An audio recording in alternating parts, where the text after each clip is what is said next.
Going to my page. All right. I think we are live here. Just let me confirm that. Yes, we are. I have Janice Hughes coming with me today here on the Chiro Hustle live stream. I'm so excited to have you on today, Janice. Welcome to this amazing episode. Awesome. Thanks. I'm excited to continue our conversation that was off air, on air. Yeah. And, just kind of clearing up some stuff.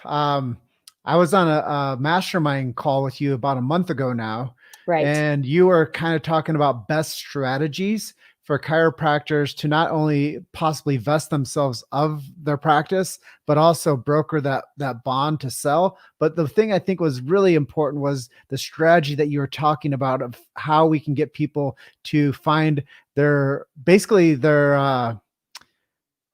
associate or partner. So Right. maybe we can talk about that strategy a little bit, and then we'll jam on a couple other topics. Sure. Sure. I love all of this. A lot of it started and Jim was on a group. We were masterminding, and I was just giving the input to someone about how to help one of their clients bring in and attract the right kind of person. And I think that that's the thing, Jim, is like having people understand that I tend to talk a lot about the attraction model. That energy, the right way, finding those right fits. So, for a lot of people, finding an associate, as an example, in the old days, everybody thought of, somebody that was disposable. Well, let's just find somebody, let's get some extra hands in here, whether they're here for a year or not. And I think a lot of it has to pivot with your mindset that, how are you as a chiropractor? First of all, why do you want an associate? Are you even bringing people in or considering people for the right reason? Is it for the expansion of chiropractic, whether it's within your own facility or multiple facilities? I used to coach people that have like 30 and 50 clinics. And so they're looking for talent. So the number one thing is a different mindset about who or what you're looking for. And there's a lot of things you can do, like, by respecting people. And then you want to find the right fit. And so we were talking a lot, weren't we, about how to advertise or market. And you have to stop and put yourself in the position of these wonderful new docs and new grads, is that they're on social media. They're social media savvy. So I'm not sure why our profession still goes to, well, I'll go to a matchmaker. Or like for a practice sale, I'll go to a broker, somebody that could broker this for me, or I'll go to someone who could find that match for me. Again, let's be chiropractors, let's be unique and talk about our practice or find the right kinds of people. And so we were talking about just using social media strategies and coming up with your really clear picture about your practice, who you're looking for, and then go out and find them, find them through social media, because every student is checking that. And, so again, I think it's just a whole different model we were talking about, Jim, based on this idea of attraction. So let's talk a little bit about where these people live. And I know that there's a targeted solution that you have for people of how they can go find these people through attraction. And I know that some of this is generated through looking to where the people are actually going to school, possibly. And I know that there's some other strategies that you've implemented and seen work for other practices that found their ideal second set of hands. Right. It's where do they live? It's less about the geography. So yes, it is targeting the schools, but it's put together an amazing ad. Put together an ad that is about the feel or the flair or the look of your practice.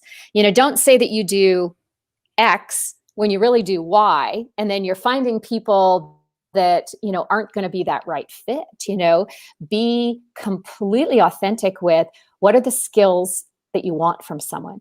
I'm going to give you an example of an office that I worked with that they're really almost more an athletic therapist model. It's a chiropractor that has an unbelievable model adjusting people, but having right within her center athletic trainers.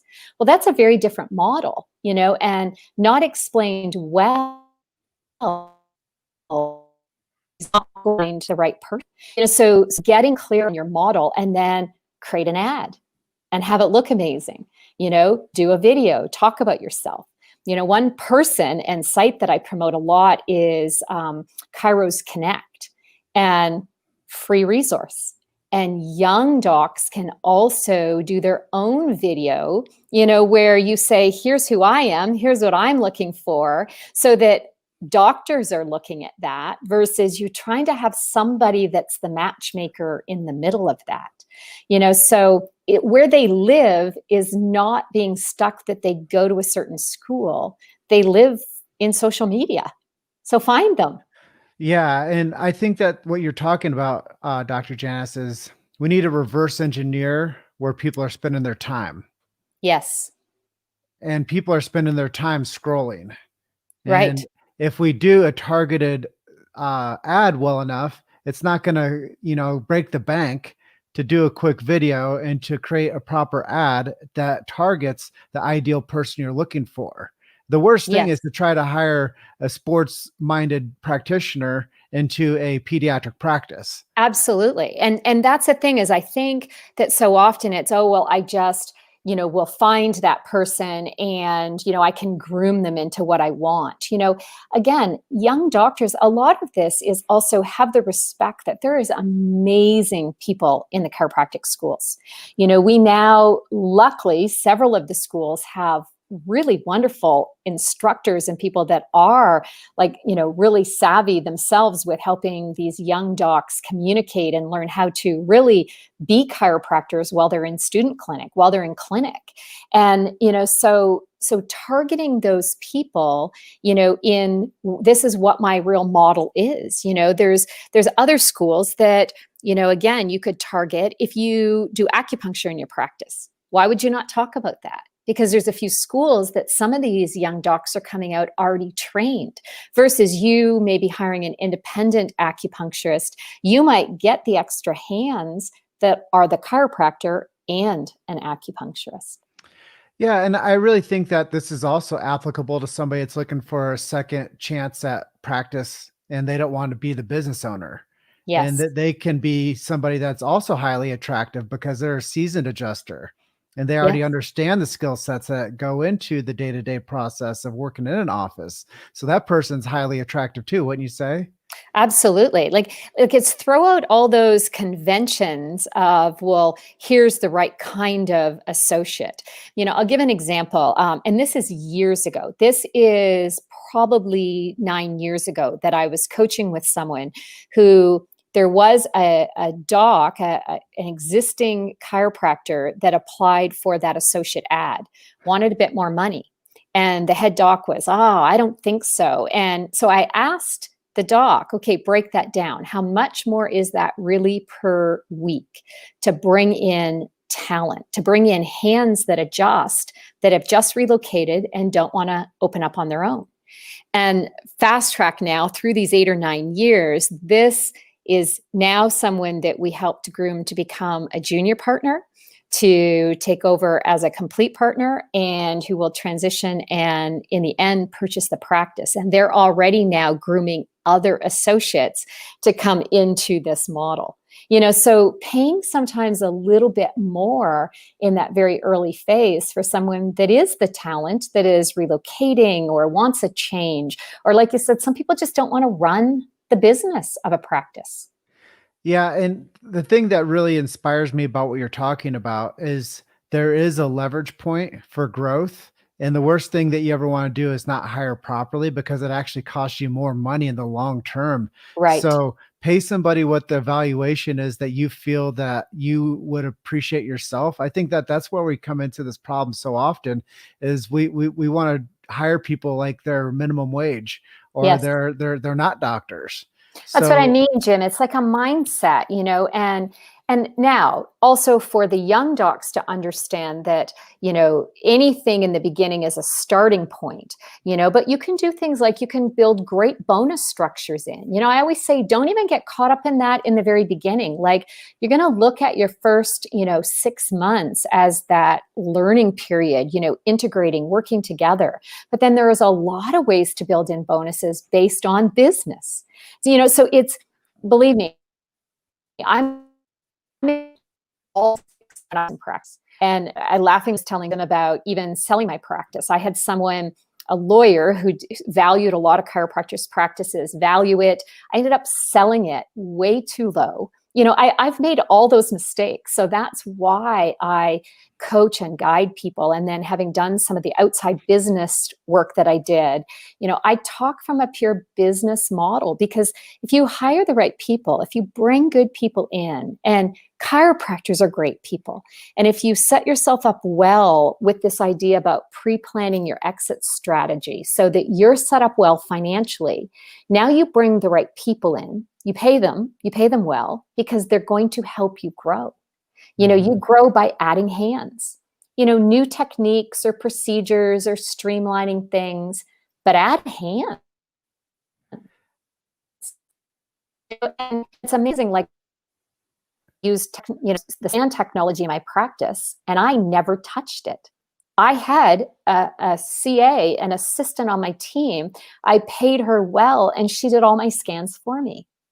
And so then I got to do what I'm really good at.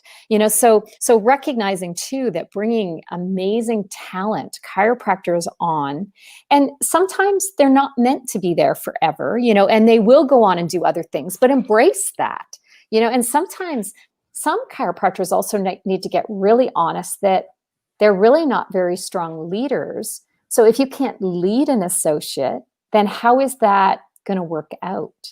So there's so much that goes into this. But I think, like, that idea that you heard me talking about is almost be a little more aggressive and be willing to market yourself, market your practice, not rely on a matchmaker or a broker that maybe doesn't really even know all the things that are unique about your business. Yeah, I've been in this personal situation where I feel like I brought the wrong people on, whether it was in my screening business or whether it was helping grow our podcast. And it actually stunts your growth. That's the Yeah, point I was making earlier, is that you don't get a chance to launch and you don't get a chance to help as many people as when you bring somebody on that isn't all in. And right. the honeymoon phase does go away.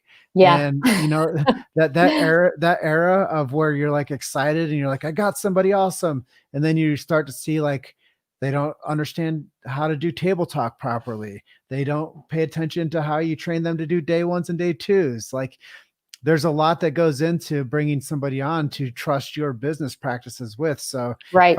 finding the right fit can really either launch you quicker to what you're looking at for, as you said, your 10-year exit strategy, Yeah. or it can flatline you to where you're like, okay, back at square one a year later.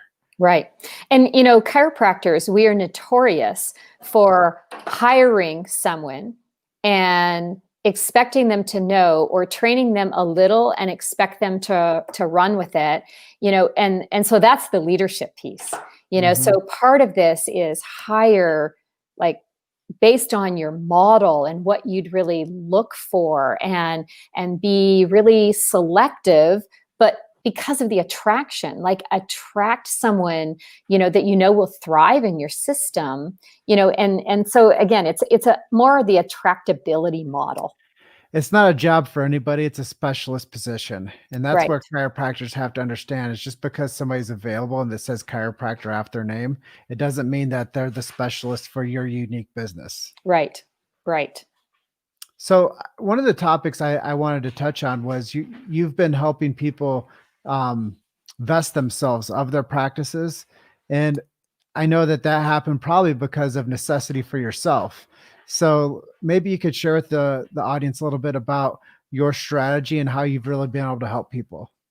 Yeah, and what Jim's talking about is part of the 10-year exit strategy is learning to create a valuation for your practice.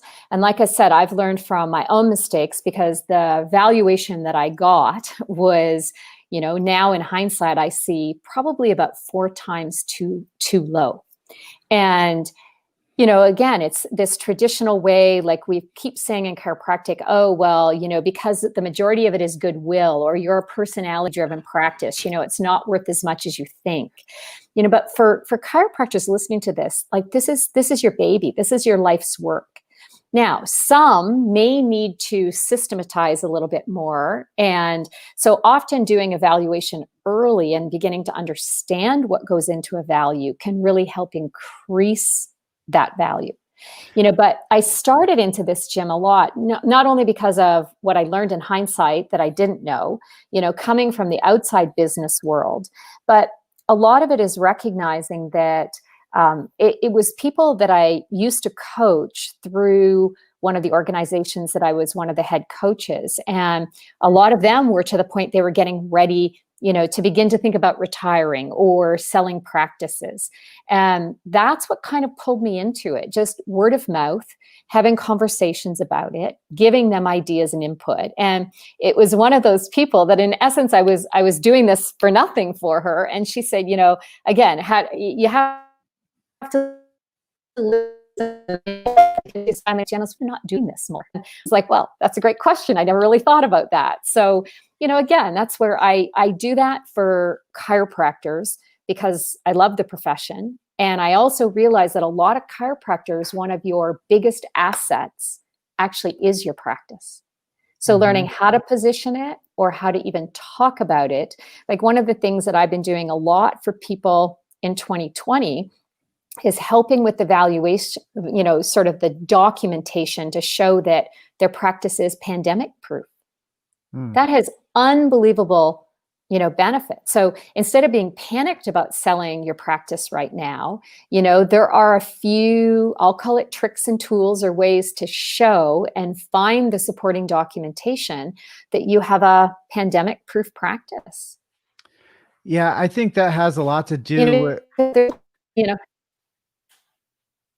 Go ahead. Sorry. Oh, I was just going to say, I think that has a lot to do with the same way as maybe a real estate agent will come into a property and they'll give it curb appeal and they'll start sprucing up the paint. They'll make sure that the surrounding yard of the house looks like it's been upkept. They'll make sure that things are starting to look spruced up because the real asset is the property. And I believe in chiropractic, the real asset is the practice. It's not just a bunch of old patient files. Those are lives. That's right. And that's the real valuation of the way that people have to think about what they've done with their life's work. It's not just like, hey, oh gosh, I have to get rid of this thing. No, I really want to give this over to somebody that is actually going to value the resources that I've been developing for, 5, 10, 20, 25, 30 years of service. That's it's not just a brick and mortar with some old files in it. Yeah. And even some of you listening, you might not have a 25 or 30-year practice, and yet some life situations have happened. There's some people with 2 and 3 and 5-year practices based on wanting or needing to relocate. You can absolutely do that. You've already built an asset. Now, you might not be able to compare that to a $2 million practice. That's okay. Like that's an asset. And plus, some of the particular practices that aren't as big actually are more sellable. So, there's a lot that goes into it. It's really literally stopping and thinking through, like, how do I find the right support? How do I realize the value? Like you said, Jim, it's lives. Like chiropractors and what we do is incredible. You do not need to value your business, just like in the old days, they'd say, oh, well, it's worth 50 cents on the dollar. That is so not true. Look at lawyers and some dentists and the model they even do to bring in junior partners. You can like double and triple X your practice in some ways by bringing in other people and grooming them along the way, and having the practice support the buyout. So, there's a lot of ways to increase the value, things that I wish I'd known or done that I didn't. So it's exciting. Yeah, and there's a lot of truth to it. And that's why I wanted to bring you on as somebody that has an expert voice in the chiropractic world, because I think a lot of people deserve to hear from somebody that's been there and done that and has helped people. And that's why I value having you as a friend and somebody that would come on and just share some of these strategies to find help and to know that they don't have to do it alone. Because sometimes Yeah. in business, it's a real scary place when you don't have somebody that you have as like a senior advisor as what Yes. should I do, Janice? And, Yes. to you, it's more about giving the service of help and to see if there's a possibility rather than saying, "Hey, sign this right now, otherwise we can't talk." So I always love that about you too, is you want to make yourself accessible to other people. Yeah. It's kind of that old business adage, like give away your best stuff. Yeah. Like ultimately, some of you don't need someone to formally value the practice. I've had through a few of the women's groups in chiropractic, a couple of people saying, "Can we just have conversation?" And I'm like, absolutely. It's like literally that some of them don't need to pay for evaluation. If they've already got a solid associate and you guys can come to terms in a really smart way, you don't need a piece of paper. Now, for someone to get financing, you usually need a piece of paper. You usually need the valuation. But I would rather give away, and that's what I learned in my practice. I did a lot of value added things for patients. And that's why I had a booming practice. If we take care of the people, and I look at the profession in this way, Jim, and you and I've had those conversations, like chiropractors just need support and guidance. But at the end of the day, most of you know that your practice is worth more than what somebody's been telling you it is. Again, even young docs, they know they've got more value than often what's being told. So it's kind of at all ends of the spectrum. And I do a lot now helping chiropractors also take a look at their finances. And one couple that came to me that I've known for years, and they're pretty ready. Like they like the lifestyle now of just adjusting 3 days a week. And did they want to hire an associate? Sell. And I just said to them, let me help you find a financial coach. And the coach showed them how, if they, instead of selling now or in 2 or 3 years, if they went out to 5 years, what that would do for their whole financial picture and for their estate and legacy. And they looked at each other and went, we could keep doing this for 5 years, And so sometimes those kinds of decisions, like you can't make them in a vacuum. Oh, I wake up one day like I did and think that it was time to do some other things. It was kind of the silliest thing that I ever did. Yeah, Paula Ruffin says, "I'm so glad our profession has evolved from the every man for themselves attitude." And I think that that's something that's really important because there's this old commercial when I was a little kid that said, "Uncle something didn't fail to plan. They just didn't plan to fail. They just failed to plan." And I think that that could be said about the chiropractor. The chiropractors never plan to fail. They just fail to Yeah. plan. And if we think about Yeah. setting in some guidelines for them to know that the life of their dreams is possible. And most people don't have business strategy and chiropractic strategy that like mesh up. So they do need somebody to be able to give them some guidance. So it's really cool to hear that Right. you've been able to help people out with the right type of advisors. Yeah. And, again, it's because I'm not, I'm not a financial planner, but that's the problem. Most people are using financial planners versus I got exposed years ago to like wealth building coaches, financial coaching. And that makes all the difference, and these are people that they'll work for you for free, and so there is so many resources out there to help expose chiropractors to. And I'm really committed to help create and increase the wealth in the profession. We wouldn't still be where we are if we had more wealth. Yeah. And Kat Sarah says, Randy or Randall Johns failed to plan, plan to fail.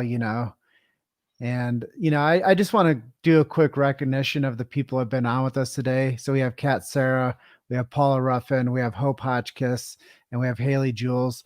And to me, those are the people that contribute to you and I that are the Yes, reasons why the chiropractic profession is becoming more connected and why agreed. people realize that the work that we do together is so valuable and meaningful because, when I share your strategy and your message, it could be one person.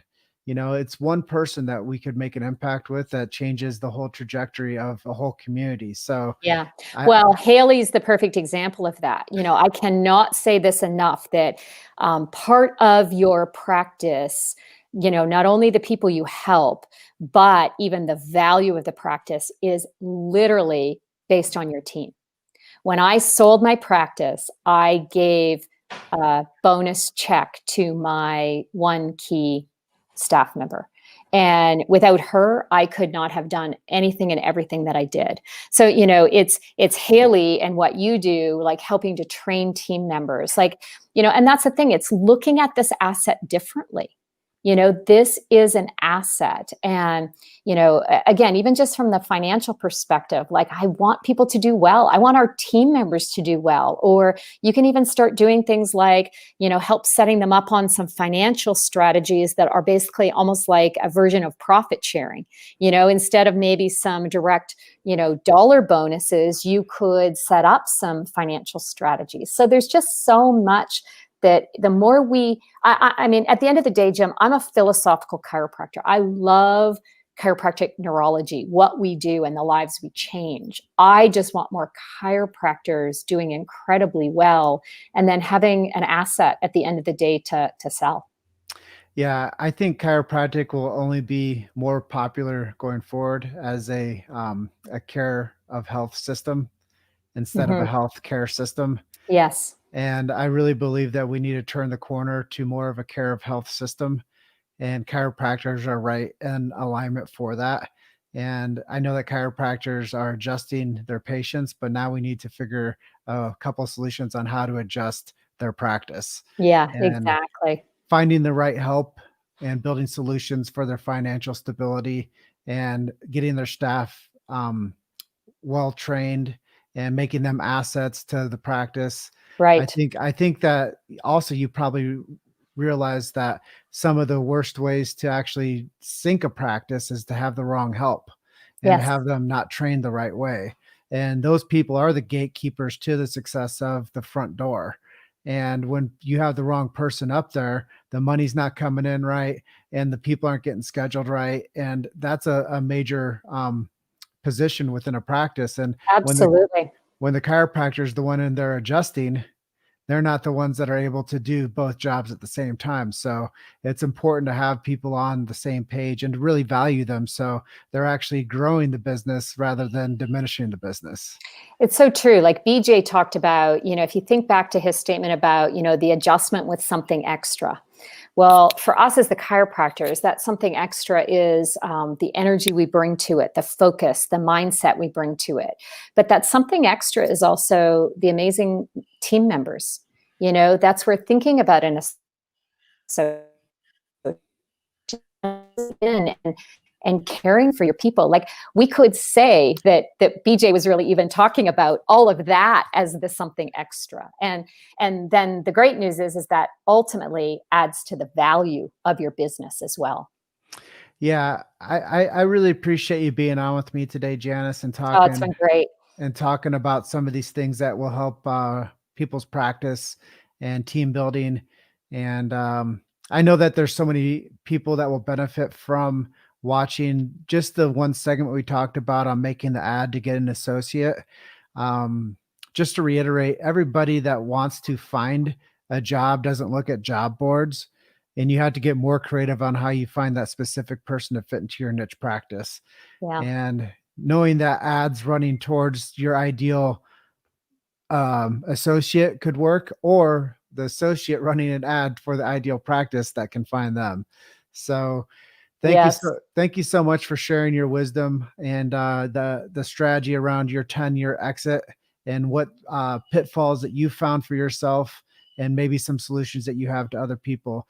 If you guys want to reach out to Dr. Janice Hughes, please do so. She's a wealthful resource for you to understand that chiropractic doesn't have to be done alone, and that sometimes it's just one person that knows a little bit more than you that can help you get what you need done. Yeah. So, Dr. Janice, I just want to tell you, I know you're up in Canada and you guys don't practice the same Thanksgiving as we do, but have a safe and healthy American Thanksgiving. Awesome. Have a great day. Thanks for having me, Jim. Okay. Thanks, Bye Janice. now. Bye.